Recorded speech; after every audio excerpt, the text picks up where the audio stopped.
So that is recording now. All right, so thanks for staying around, everyone. So this has come about from, I think it was Rachel's suggestion, about strength training, which is a really important topic, and I'm a huge advocate. I'm an old fella, and it's the thing really that I put down, one of the main things why I'm keeping on running, like why I can keep on running, and I've actually started to enjoy it as well. So it's why strength training. I don't want to bore you with it, but it's good for your overall health, especially as you get older. As you get older, the body naturally gets weaker, and you want to, as much as you can, counter the effects of those. So as you get older, over 40s, over 50s and more, weight training should be a bigger part of your exercise program, whatever it is you're doing, because it's really that important. Particularly for runners, there's a thing called old person's calf syndrome, which is when people get not past a point. As they age, you get weaker, and for runners, the area where you put the most load for your body is through the calf, particularly the lower calf, the soleus. It gets weaker, and because of the repetitive nature of running, it's the thing that goes first. So it's called old person's calf syndrome. It's the first sign, yes, I am getting old, I'm getting weaker, I need to do something about it.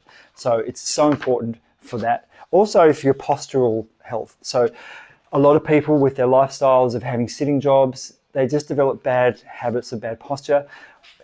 Good strength training can help you overcome that just because it takes you through a range of motion. It's just really helpful from that point of view. Helps with your resilience and robustness of being able to just be a stronger person all around, be able to lift heavy stuff, whatever it is you do in your life. It's just helpful for that. Counter the effect of aging, and also helps running economy improvements. There's a lot of research about that. So strength training doesn't necessarily make you faster. It might make you more efficient, but also can make you faster, because if it means that you avoid some injuries, it means you can train more, which means you get faster. So some people will question it, but it's really, really important to do. And we'll get on to some of the training with equipment versus body weight. It's all helpful, and there's value in all of those. So I'm going to go through some of the basic exercises to think about, to do. And breaking it into upper body and lower body, although all exercises really are for the whole body to some extent, and particularly for core. So starting with your core, your hips are a multi-directional hinge. Think of it that way, and everything you're doing is really relies on having a good stable core through here. You don't want to be like Mr. Slinky, who's just all really wobbly. You want to be someone who's really rigid and strong through your core, because you're able to engage it. But nonetheless, I'll talk about these exercises from an upper body and lower body point of view. And when you break it down, it's pretty simple. If we think about lower body, there's a push, which is a squat. There's a hinge, which is a deadlift, and there's a step. It's as simple as that. Everything else is a variation of that. Okay, so push, which is a squat, hinge, which is where you sort of more bend over and straighten up, and a step. And a step could be a lunge, it could be stepping up, it could be a lunge backwards. There's a range of different things, but they tend to be more the unilateral, which means emphasizing one leg, as opposed to the double leg, the basic ones. Now, some really key things to highlight in doing these is around how you actually perform a squat. It's very easy to say do a squat and just do this. It's really important to get the movement right. And the best way to describe this is to think of it from the perspective of doing a reverse lunge, where you're lunging backwards like that. When you're lunging backwards, you've got two angles, angle at your knee and angle at your hip. Now, what I want you to think about when you're doing this is, in straightening up, I want you to think it from the point of view, I'm going to use my glutes to straighten my hip and stand up, rather than using my quads to straighten my knee. Okay? It's changing the emphasis away from being, I'm going to be using my quads to go down like that. I'm going to use my glutes to go up like this. And there's a really fundamental difference in how you perform the movement once you've got that sort of understanding down pat. Does that make sense? Okay, so it's really about emphasizing your glutes. And that message is going to come through with all the lower body exercises, is how much and how well can you use your glutes to straighten to extend your leg, as opposed to using your quads. So in doing a reverse lunge, you're going to straighten up like this, drive your hip forward, and in doing so, your knee's going to straighten up, but your focus is hips, not your knee, okay? And in doing that, and I'm talking about the single leg movement, a lunge is a perfect running motion, running exercise, because it is stepping you forwards. And running, the basic running movement is your leg extending behind you. So the reverse lunge, stepping up and maybe stepping forward, is a really specific, if you like, running exercise, because it emphasizes the using of your glutes to drive your hips up and forward and extend your leg behind you. And the better you can get at doing that, and the better your skill is at doing that, the better you're also able to stabilize your hips as you run, which is another important aspect of running technique, which we're sort of going off on a tangent to, is around how well can you stabilize your hips? How well do you stabilize your hips as you run? And the better you're able to do this movement as a skill and then load it up with weights so it becomes more of an exercise, the better you'll be able to control the stability of your hips as you run. A lot of injuries come from instability through the hips, where the hips are sagging like this, or that's probably the main contributor to injuries. Because if it's sagging like that, you can still run, but you'll get to a point where your body is not resilient enough to withstand that. And what it's not withstanding is that in order to keep yourself straight, there's compensation that happens. So there's muscles that need to work in a sequence. If the muscles are not activating in the sequence that they should do, other muscles come into play to compensate, to keep you upright, to keep everything moving forwards. They get overloaded, they get tight, and then that's when injuries happen, when muscles are doing extra things than they should. A great example of that is hamstring injuries, high hamstring injuries, which is a very common running injury. The main cause for that is that people, when runners are not using their glutes well enough to extend their leg back, and so the compensation is that their hamstrings do more of the work, in addition to what they normally do. So a glute is not doing its work, it's doing maybe, say 80%. So there's still 20% of work that needs to happen in order to move your leg back, because that's what's going to happen. You are still running. It's not like that extra 20% of effort is not happening, but it starts to come from your hamstrings. Hamstrings are now doing 120% of their load, basic terms. They get overloaded, they tighten up in the belly, but they pull at the attachments either down there or up here, and it's usually up here where you get the injury, up there. So that's the cause of hamstring tendinopathy, is your glutes are not working and not firing, which is a very popular term from the physio world. And that really comes from just not having the engagement of pulling your glutes forward. All this is to say that when you bend, when you do everything, think from the point of view of using your glutes to straighten your hips as you stand up, not your quads to push out your knees. That's a really fundamental thing to be aware of when you're doing these exercises. So bringing that back to squats. So a squat, where's the bar? Because it's here. Back squat is really, your emphasis is pushing your butt back, okay? Keeping your weight through your heels, weight through your heels, your butt back, so you can wiggle your toes. The more you weight through your heels, the more you're going to be emphasizing your glutes, as opposed to being knee forward like this, okay? If you're on your forefoot, that means you're really loading up your quads, as opposed to when you're all the way back, where you're shifting the weight more to your rear chain, which is the back part of your body, as opposed to the front part of your body. If you're too far forward, the main muscles become the quads, not the glutes. Okay, so put the weight back through the heels and really put your butt right back. And the movement upwards it's a movement of bringing your hips forward, not your knees back. Are you squeezing your butt when you're moving? Yeah, totally trying to. You're really trying to squeeze my butt. It's a bit hard when you're bent down, but you're trying to really concentrate on bringing your hips forward like that. That's the movement which you're trying to achieve. And we'll get into it in a moment about how you might learn the skill of using your glutes, because that's quite a tricky one for people to understand and actually achieve. But yeah, the movement here is butt back, standing up. Hips, my hips are coming up and forward, okay? It's not a straight up, it says hips forward. That's the emphasis there. Now, deadlift, I usually tend to use a trap bar, which is that bar just there, which is stand in the middle of this one, just right here, which is, it's a better exercise to do because it puts less load through your back. With a deadlift, you're really having to lean quite a long way forward. So it's very easy to get ahead of yourself and load it up too much and puts a lot of strain through the hinge and particularly through the lower back.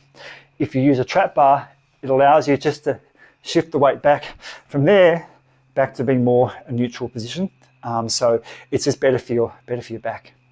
Puts less strain through your back. But it's not a true deadlift. But a deadlift, same thing, butt back.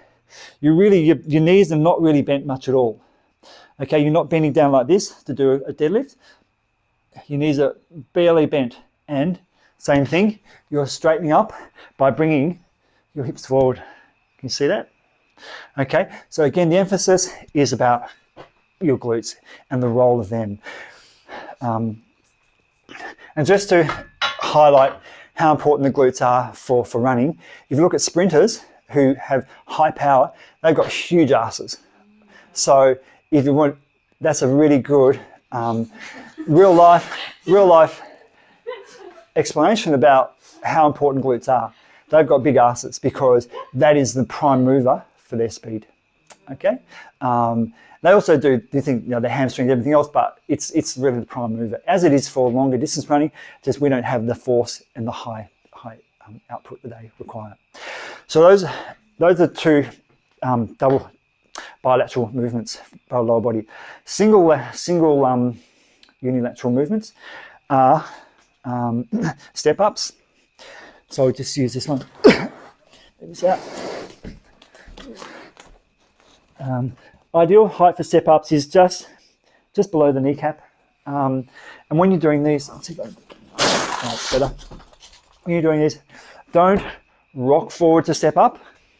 Try and push straight up. Okay, again, the emphasis is hips forward. Whoop. Hips forward. You're not trying to rock forward and go up. You try to push yourself vertically up and hips, bring hips forward. Okay. Lunges. So there's a few different angles of lunges. To do a straightforward lunge, you can put your hands on your hips if you like, but the emphasis is being controlled.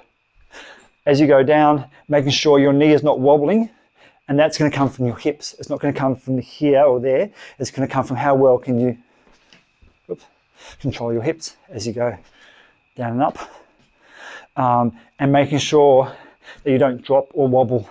Okay, so this is the skill part of doing lunges, is being able to do down and up, down and up. And then an advanced version of that is being able to do it with a dumb plate or a weight above your head, which is great because it then involves the whole torso to stabilize you as you go down and up, down and up. That's a really good, it's hard, but it's a really good exercise once you've got to that point of the skill of being able to control your body and your body movement. Other variations of lunges, as you go down with a twist to the front leg, up, side lunge. When you're doing a side lunge, you're not lunging to stretch your inner thigh. You're lunging to, put your butt back. Okay, so it just engages your glutes, but in a different plane of movement than rather just forward and backwards. Just as good as forward and backwards?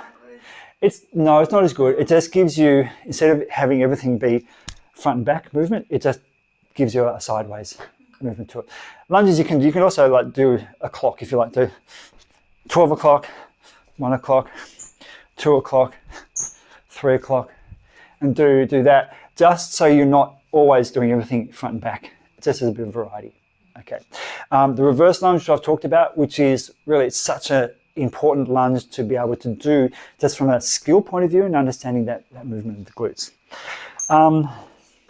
Single leg deadlift is is really good. So you might call this bird dog, but it's basically down and up. Okay, so this is really good because it's tricky to do. If you've got big wobbly shoes like these highly cushioned ones, it's a bit harder to do. A lot of these exercises is great to do in bare feet or something very thin, so you can actually feel the ground and feel the weight through the ground and feel that sensory motion, contact through the ground. But basically down and up. You can do it with a weight, down and up. You might do, if you've got a kettlebell, down, maybe swap hands and up, or just picking up a water bottle off the ground, something like that. A variation to that combined with running is like that. Okay, so you can see a lot of these are really emphasizing the control of your hips. Running ultimately is a single leg sport, hopping sport. It's very important to develop strength bilaterally because you can't lift as much doing a single leg squat as you can the double, and you just need to lift heavy stuff sometimes. But these ones are really good too for conditioning and for that control. So single leg deadlift, a Bulgarian squat.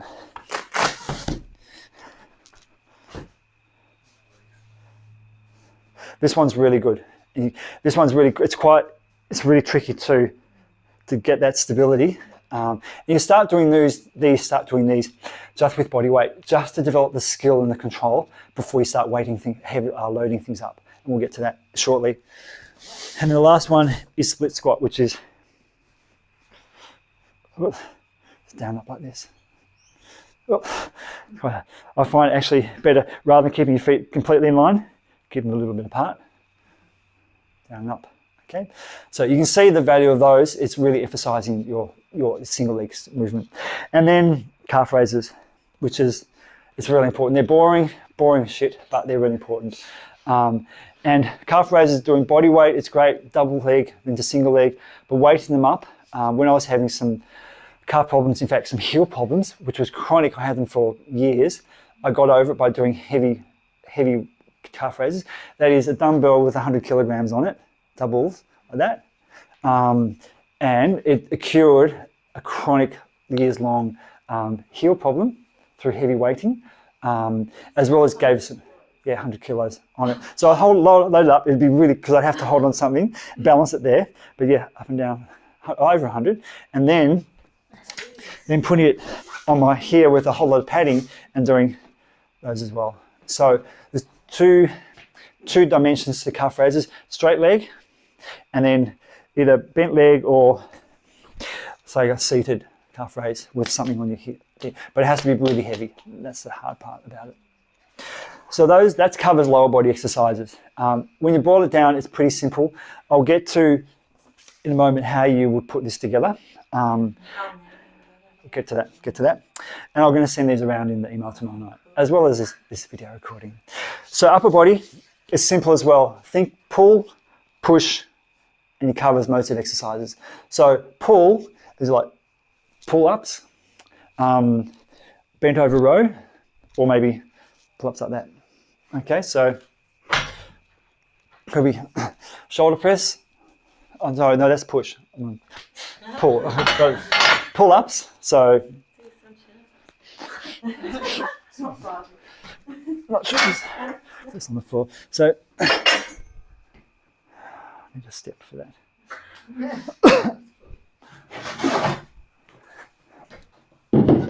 So pull-ups are with your hands away.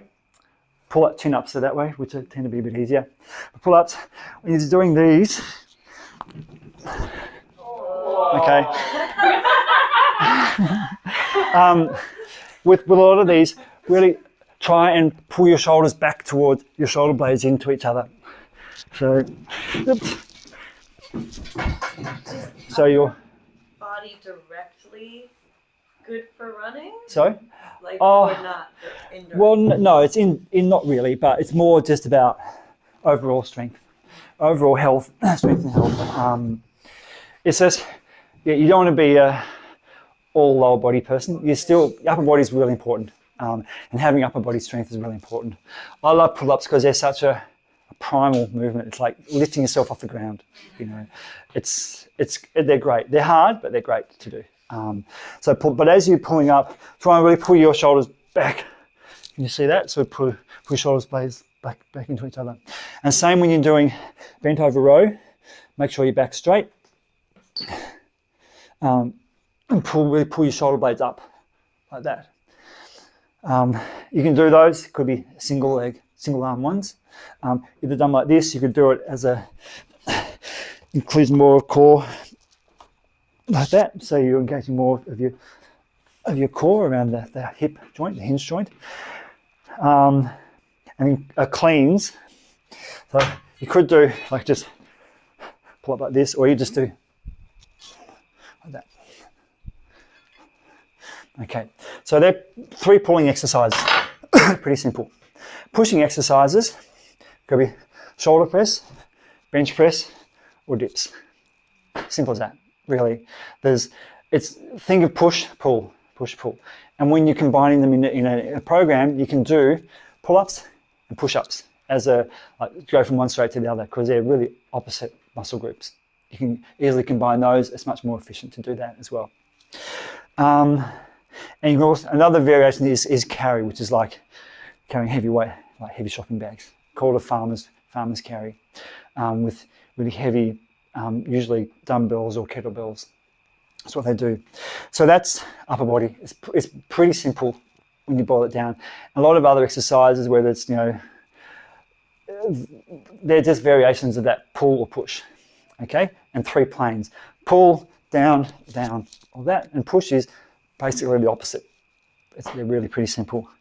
Then we go into core, which is all the upper body exercises where you're standing, you're using your core just to stabilize yourself, especially shoulder press, because you're having to really engage your core to lock the hips out, so you can do it properly. Same with a squat.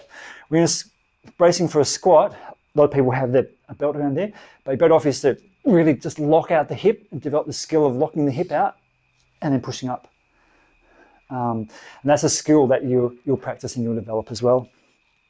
So a lot of core exercises could be things like not just a static plank, but doing dynamic things like that, or up and down, or like this, rotating through, or side planks where you're going up and down, or back ones on the back, but like this. But you can see all of these, my hips are in the air, and I'm really having to stabilize and control my hips, which is that the center of the hinge that is multidimensional. So you really want to work on the skill of actually controlling it and stabilizing it while it's in the air. So it's not wobbling around, so you have control, which means that as you run, you're better able to consciously, I've got to really control my hips, not let them flop down as I get fatigued. And then there's plyometrics, which are very helpful exercises. There's a whole range of those. There's 3 simple ones I'm going to talk about. One is pogo jumps, which is just double leg jumps like that. You can jump higher or lower. Box hopping. And it's a really good way to do these is at the end of an easier run of the week. Just do like this, and I'll get on to how many of those, or do some hops. Like skipping. Oh yeah, skipping's good as well. You can do it without a skipping rope as well though. And then box jumps, which is if you're going to do box jumps, be confident with what you're doing, because there's stories of people who do a box jump off one of these, they don't jump far enough, and which is an awful thought. That's why those ones are better. That's why these ones, because they're softer. That's right. Yeah, I'm more thinking about the shins. Yep. So movement emphasis, which I've covered on some of those, is your glute engagement. It's really important. You're putting your weight through the heels, so you're really emphasizing the rear chain of your body with the movement. Eccentric emphasis. So as you're doing, eccentric is the downward part. So if you're doing squats or whatever it is, really focus, go slower down and faster up. So you might go, if you're doing calf raises, down for 3 or 4 seconds, up for 2 seconds. If you're doing squats, down slower, and then up. The eccentric movement is in running. It's especially for your quads, because when you're landing, what's happening is your legs are eccentric is where the muscle is under load as it lengthens. Okay, so concentric is up, eccentric is where it's under load as it lengthens. So when you land, your quads, instead of just going like this, they're stabilizing your leg by going as the muscles are lengthening. It's hard to understand that, but it's your muscles are contracting to stop your leg from collapsing. Okay, that's the eccentric load, which is why in hilly races you get more soreness, because eccentric load is more muscle damaging, creates more damage to the muscle, which is what you feel after you run down hills a lot, where you have to do a lot of braking with your quads. That's eccentric loading, and that's why they're so sore. And when you run, if you're a 4-foot runner, when you land, your calves are doing a whole lot of stabilizing of your lower leg before you even push off. That's eccentric loading, as opposed to people who just are heel strikers. There's not much stable, little, and then bang, they just get one lot of loading, which is a push off. Just little differences in the mechanics of running and how it affects the muscle loading. So the eccentric phase of the movement, really emphasize that and slow it down. Straight back, when you're doing just think straight back, whatever you're doing, whether it's upper body or lower body, straight back as opposed to rounded, okay? And core engagement, which is really stabilizing your core as you're doing anything. Now, how much to lift? So first of all, you want to work on the skill of the movement. That are all the things I've just talked about. Being able to do it with control, doing it slowly, doing it in front of a mirror so you can do it well. Don't get ahead of yourself and loading things up while you've got poor technique. Slow and controlled.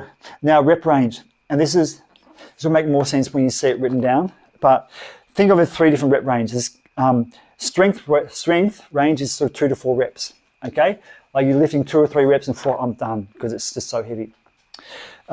Strength and conditioning is sort of 5 to 8 reps. Conditioning is 8 to 10 reps. You don't need to do any more than 10 reps of any exercise. You get your endurance out running. You don't want to you're not in the gym to do 30 reps anymore. No more than 10 reps. So conditioning would be for your body weight exercises of doing this. 10 reps is well and truly enough to hone that skill and develop the control that you're looking for.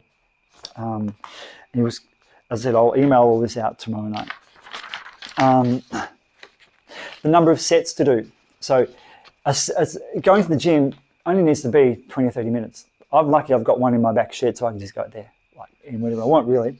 But think of it from the point of view, and I'll get to the structure of a session soon, how to preset it together. You want to do maybe one set, you might as maybe 50% of your ultimate weight. Not your maximum weight, but the weight you're going to get to. Just to go through the motion, get yourself going. Then another set at maybe 70 to 80 reps, so 70 to 80%, okay?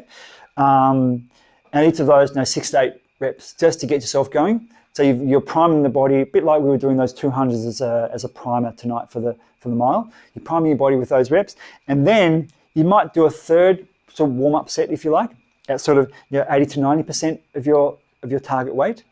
And then you get to the main set, which is like the meat and potatoes of the strength, which could be anywhere 2 to 3 sets of what is your target weight for that thing. It might not be your absolute max, it's just what your target weight is for that exercise.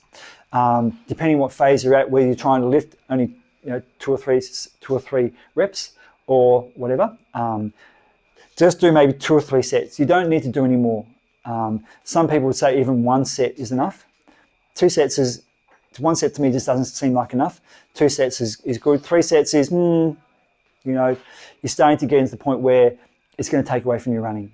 Okay, so running, your strength work is to complement your running. It's not to take away from your running in terms of balancing it all out. With plyometrics, think of it in terms of how many times your feet are touching the ground, okay? So if I'm doing that, I've done 5 hops, 5 double hops. And saying, count it that way, okay? And you want to limit how many hops or control how many hops you do. That's the way you control the load for your plyometrics. Start off with 20 to 25 touches per leg. So that's 3 or so 25 hops, and break them down into no more than 5 to 8 touches per set. Okay, so if you're doing hops, just do 5 to 8. Okay, because it's a very dynamic. If you're trying to do 10 or 15 or 20, it becomes an endurance exercise. Where plyometrics is about power.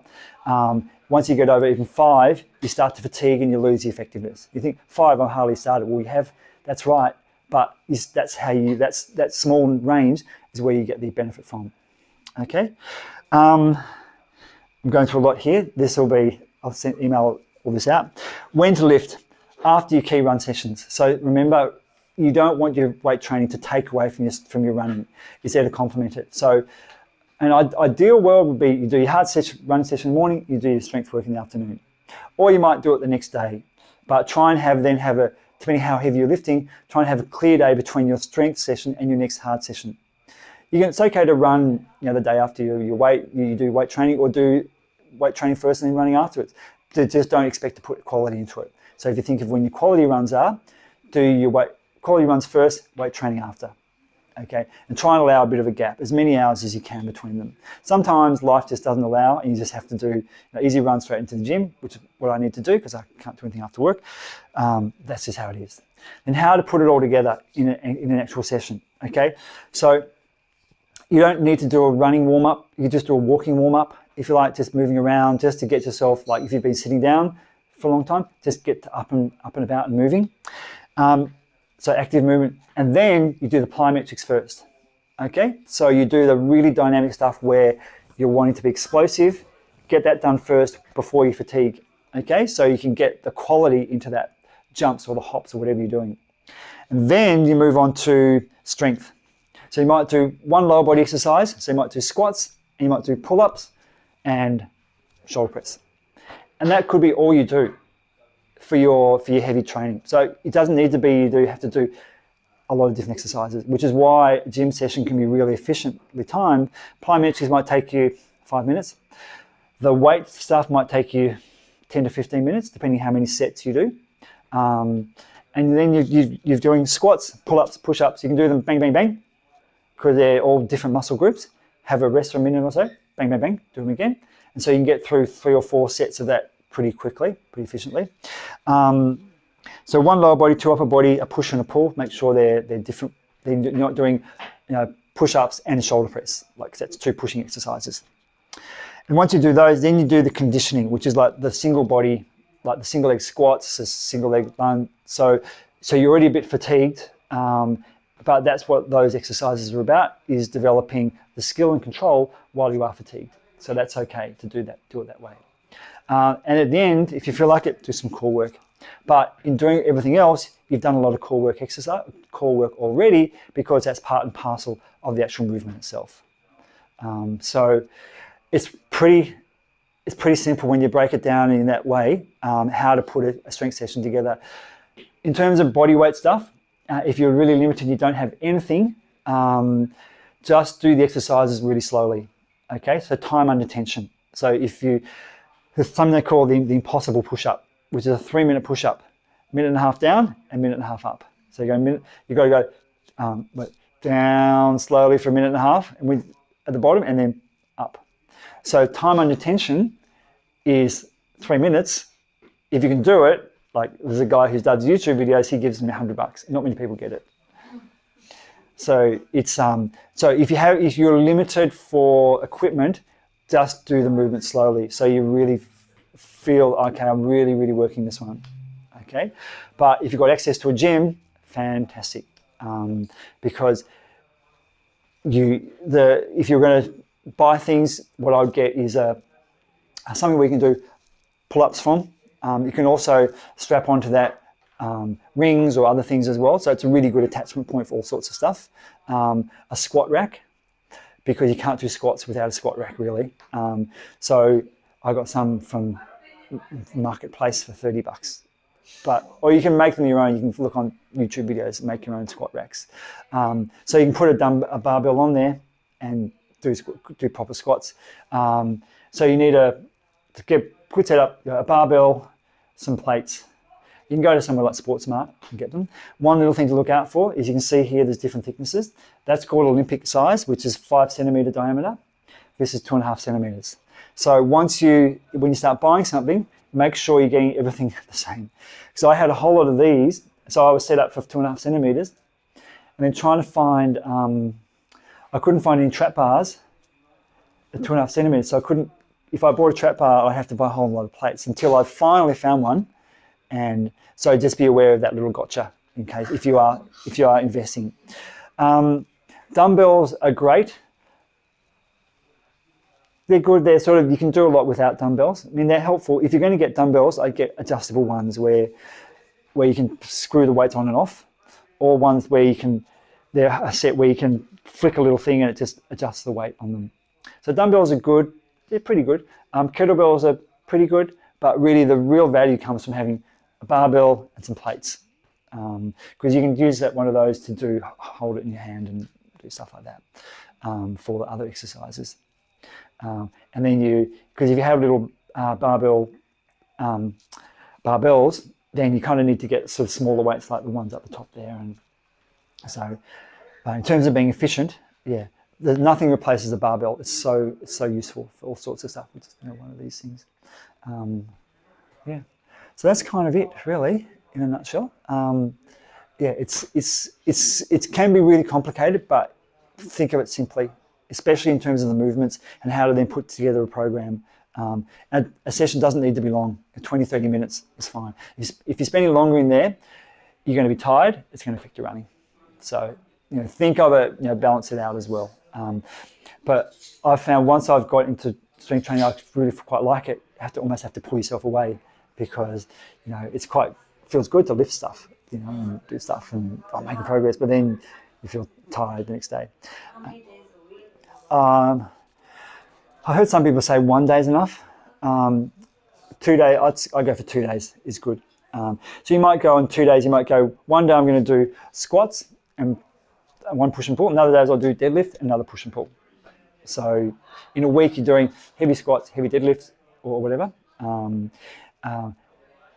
when you can then talk more about how you phase the weights and training throughout a year. So you don't do lift heavy all the time. So if you've got a goal race coming up, you might lift heavy and then you change the weight as you're getting closer to the race, so that when your running training is a really high priority, the weight training is more of a maintenance stage. And that's sort of another conversation as well. 7:53. Yeah, if you've got any questions, just ask me. I'll upload this video so you can go back and look at it. I'll send out these notes, which are just some notes. But if you have any questions, just let me know. And yeah. But the biggest trick is when to slot it into your week. It's the tricky part. You can do core work. You can do that. That's not fatiguing for the legs. So just think of what the carryover effect is going to be of some of the training on your running, because you are ultimately running is your thing. Unless you get more interested in weight training, so your running might become your secondary thing. But that's up to you. Yeah, cool. All right, let's turn this off.